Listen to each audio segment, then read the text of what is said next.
So today we're just going to look at this library that I'm referring to, which is Pixi. There's a lot of great JavaScript game frameworks out there, but they always, this is no fault of theirs, but they take control of the content pipeline from start to finish, so it makes you have to do very little of your own grunt work, but there's always something I wish it would have done differently, or I wish it wouldn't do, so it would be faster, or give me more control over this one little feature. So what Pixi is just the graphics layer of your game or application, nothing else. So to get started here, I'm just going to let's do a quick Pixi.js application in 2 lines of code as possible. You need something to write your code in. I've used every program IDE on the planet. I've spent $500+ on IDEs over the years with licenses. And my favorite by far is the one that actually ended up being free. It's a product from Adobe called Brackets. I've gone ahead and set up a really basic boilerplate page. We have a generic HTML index page that's going to hold everything. We brought in the Pixi library, which is downloadable for free on our site. And we created our own JavaScript file that we're going to actually put most of our scripting into, so we can keep the index page pretty light. The only thing we put on here is a basic configuration object, which contains our resolution, desired resolution settings. We're going to do old school 640 by 40 box, and it's going to be slightly off white, almost white, just so we can see on the screen. Then we set up an event listener so the page is ready. We'll be able to start doing whatever it is we want to do. And we're going to write a function called setup. We'll take our configuration in. It'll create a local copy of it, just so that it has it forever in case we ever use anything else. We won't accidentally, we won't have to bring it back in later on. It's now local to this module, so we won't have to call for it again. Basically, the first thing you do using Pixi is you create your renderer. And a renderer is basically a defined square area that's going to be all the graphic colors and all the assets and resources you set up are going to be drawn into this square. So we'll go ahead and make a variable for it so we have it in our module, local to our module. And we'll go ahead and do a new, we're going to force a WebGL render. You can also use, if you want to support the old school Canvas style stuff, you can do a tech render. WebGL should run if you're running a modern PC with a modern video card and a modern browser.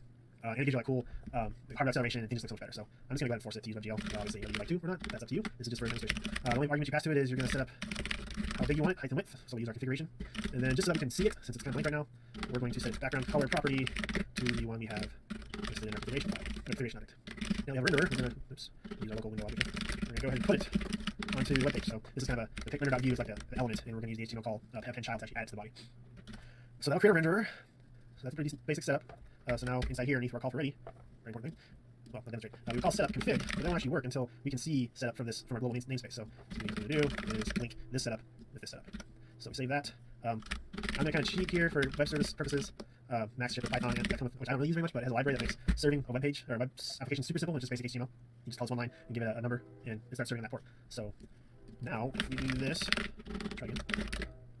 You see we have our pseudo render drawing. It says it's ready. Pixel 307 is running in WebGL mode. So I'm almost the way there. The concept of the renderer, you have a kind of a global hierarchy of objects. And the first one on top is called the root stage. I guess that's a Flash term for those of you who use Flash. So we're going to set up our stage, which is where all of our graphic resources will ultimately get attached to. The stage is nothing more than a standard Pixi container.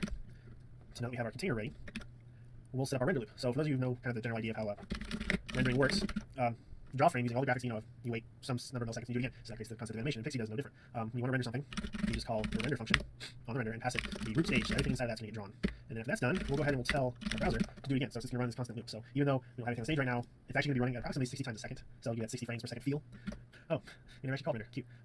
Yeah, we have to find it. So what we're going to do here is we're actually going to send it back via setup. So back here, when setup is done, we're actually going to get our render function back here. And we'll just go ahead and call it. And that'll start the loop up. There we go. So it's 640 by 40 box of off-white, gray, white, and there's nothing on it. But it is drawing 60 frames per second for simplicity's sake. We'll use a text or a caption, which is essentially just a font with text drawn a certain fill in a certain place. So inside our setup, after we've built our stage, we're actually going to call the build function, which we localize here, which will actually add the stuff to the stage prior to getting the rendering started. So we'll go ahead and use our new Pixi text object. And we'll do a basic setup here. We'll do kind of a green something. Anything object gets attached to a stage or container automatically gets drawn in the top left corner, or 0, 0 as the coordinate system would show. So we're going to go ahead and tell it to move somewhere else. We're going to take the configuration width, approximately 640. We're going to subtract the render width of the caption, which may be like 120, divide that by 2, so that way it should be centered in the middle of the box. And we'll go ahead and move it down 100 pixels from the top. Now we have our caption built. It won't appear until you actually add it to the stage. All entities have to be added and removed individually. So now if we save that, we call build, run render, we refresh, we hope it works. There you go. We have a exciting green text thing in the center of the screen.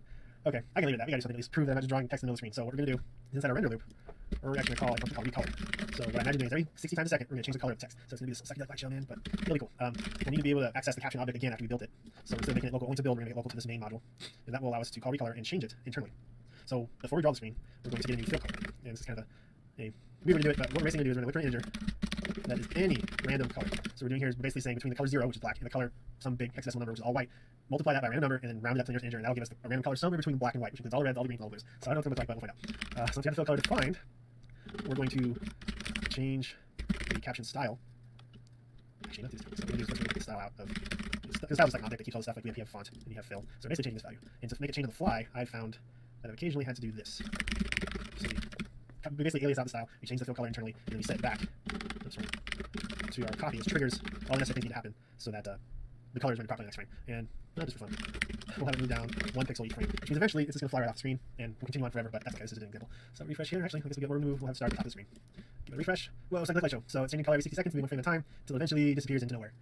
Well, that's the idea of Pixi. So we got a pretty up and running graphic concept in, I don't know, 35 lines of code. That's not too bad. I don't think most frameworks could have done a whole lot better just to keep this up and running. Obviously, this is the most exciting stuff, but almost everything else, including sprites and emitters and textures and stuff, all pretty much follows the same basic design pattern. You create a new function, or you create a new object, set a few settings, add it to a stage, and it just will start working. To really get into the concept of game design, we'll definitely be looking at doing libraries to like manage your entities, manage your game control scheme, drawing user interface, artificial intelligence, drawing tile maps, the old Zelda style adventure games, scrolling the screen, or simulating the scroll concept for games that need scrolling, scaling your production so that it gives a nice pixel art feel. You can even have it auto size when you change the size of your screen so that it looks all awesome and pixely when you make it all large on the screen. So we're gonna do a lot of cool things with this. I hope if people totally don't like these videos, then maybe I won't consider it, but hopefully someone finds them interesting. I have about 28 video ideas in mind. Some of them go all the way up to and hold me to this, but multiplayer game design, so internet-based, playing games on the internet. Since I do a lot of app development, I have a pretty solid engine concept worked out that I'd like to share with you. So I guess let me know how this went. Again, I apologize for the keyboard. I hope I acquire one next time.